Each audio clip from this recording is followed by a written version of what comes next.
Half day in my life. നട്ടുച്ചയ്ക്ക് നല്ല പുട്ടും കഴിച്ചിരിക്കുന്ന സമയത്തായിരുന്നു എൻ്റെ കൂട്ടുകാരൻ്റെ ടെക്സ്റ്റ് മെസ്സേജ്.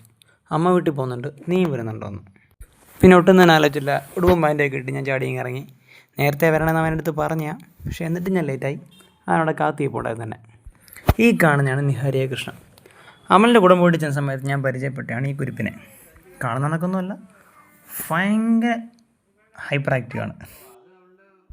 അങ്ങനെ അമലിൻ്റെ കസിൻസും കൊച്ചു പിള്ളേരും എല്ലാവരും പെറുക്കിയിട്ട് മൂൺലൈറ്റ് എന്ന് പറയുന്ന ഒരു റെസ്റ്റോറൻറ്റിൽ പോയി.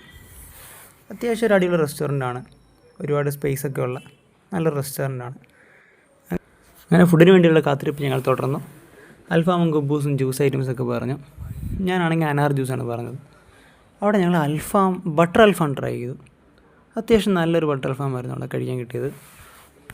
ഇവക്കാണെങ്കിൽ ഇരിപ്പ് ഉറക്കുന്നില്ല. ഇടയ്ക്ക് ഞങ്ങളൊരു സെൽഫിയൊക്കെ എടുത്തു കേട്ടോ. അതിനുശേഷം അവളുടെ പാട്ടായിരുന്നു.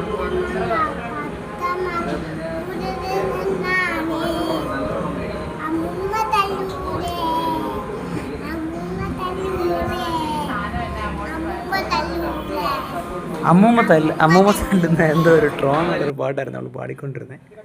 അപ്പോഴത്തേക്കും ഫുഡൊക്കെ വന്നു. അവിടുത്തെ സപ്ലയർ ആണെങ്കിൽ നിഹാരിയയ്ക്ക് വേണ്ടി ഇതെല്ലാം ഇങ്ങനെ കട്ടിയാക്കി ഇട്ട് കൊടുക്കാനായിരുന്നു. വളരെ നല്ലൊരു രീതിയിലുള്ള സപ്ലൈ ആയിരുന്നു അവിടെ ചെയ്തുകൊണ്ടിരുന്നത്. അങ്ങനെ ജ്യൂസ് വന്നു. അതിൻ്റെ അനാറൊക്കെ ഞാൻ എപ്പോഴേ കുടിച്ച് തീർത്തു. അതുകൊണ്ട് അമലിൻ്റെ ജ്യൂസ് മാത്രം ഞാൻ ഒന്ന് വീഡിയോ എടുത്തു. എനിക്ക് ജ്യൂസൊന്നും വേണ്ട, ഐസ്ക്രീമൊന്നും മതി പറഞ്ഞിട്ട് അവളാണെങ്കിൽ ഐസ്ക്രീമും കഴിക്കുന്നുണ്ടായിരുന്നു. എൻ്റെ ദീക് കാണുന്നതാണ് കടയുടെ മുതലാളി. പിന്നെ ഞങ്ങൾ അവിടെ നിന്ന് ഇറങ്ങി വരുന്ന വഴിക്ക് കഹാനി എന്ന് പറഞ്ഞിട്ടൊരു ചായക്കടയുണ്ടായിരുന്നു. അവിടെ കയറി സാധാരണ ഞങ്ങൾ ചായ കുടിക്കാറുള്ളതാണ്. അങ്ങനെ കഹാനി കയറി ഞങ്ങളൊരു ചായ കുടിച്ചു.